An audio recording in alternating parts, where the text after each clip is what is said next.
నెల్లూరు జిల్లా వెంకటాచలం మండలంలో సర్వేపల్లి కూడలి వద్ద డీఎస్సీ ఎదురైన అక్రమాలు నిరసిస్తూ నిరుద్యోగులు వైసీపీ నాయకులు రిలే దీక్ష నిర్వహించారు. ఈ కార్యక్రమంలో వైసీపీ రాష్ట్ర మహిళా వర్కింగ్ ప్రెసిడెంట్ కాకాని పూజిత పాల్గొన్నారు.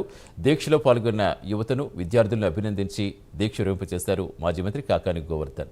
ఈ సందర్భంగా మాట్లాడుతూ లోకేష్ రాజీనామా కోసం రిలే దీక్షలో ఉధృతం చేస్తామన్నారు. ఇదే స్ఫూర్తితో డీఎస్సీ ఎదురైన అవకతవకలపై ప్రభుత్వం విచారణ జరిపించేంత వరకు పోరాటం చేస్తామన్నారు. డీఎస్సీ లీక్ ఎలా జరిగింది, ఎందుకు జరిగింది, ఈ ప్రశ్నలు కూటమి సర్కార్ సమాధానం చెప్పాలన్నారు.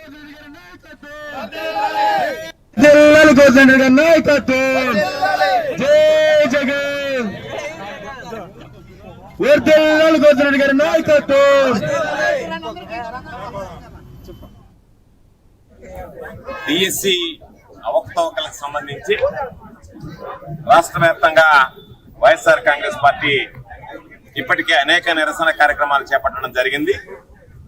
అందులో భాగంగా ఈరోజు మరింత నిరసన కార్యక్రమాలు ఉధృతం చేసి లోకేష్ మెడలు వంచి రాజీనామా చేయాలి అనేటువంటి నినాదంతో వైఎస్ఆర్ కాంగ్రెస్ పార్టీ శ్రేణులు రాష్ట్ర వ్యాప్తంగా 175 నియోజకవర్గాల్లో ఈరోజు ఈ రిలే నిరాహార దీక్షలు ప్రారంభించడం జరిగింది. 4 రోజుల పాటు ప్రతి నియోజకవర్గ కేంద్రంలో కూడా ఈ రిలే నిరాహార దీక్షల్ని వైఎస్ఆర్ కాంగ్రెస్ పార్టీ ఆధ్వర్యంలో చేపట్టడం జరుగుతుంది. మరో 3 రోజుల పాటు ఈ కార్యక్రమం కొనసాగుతుంది.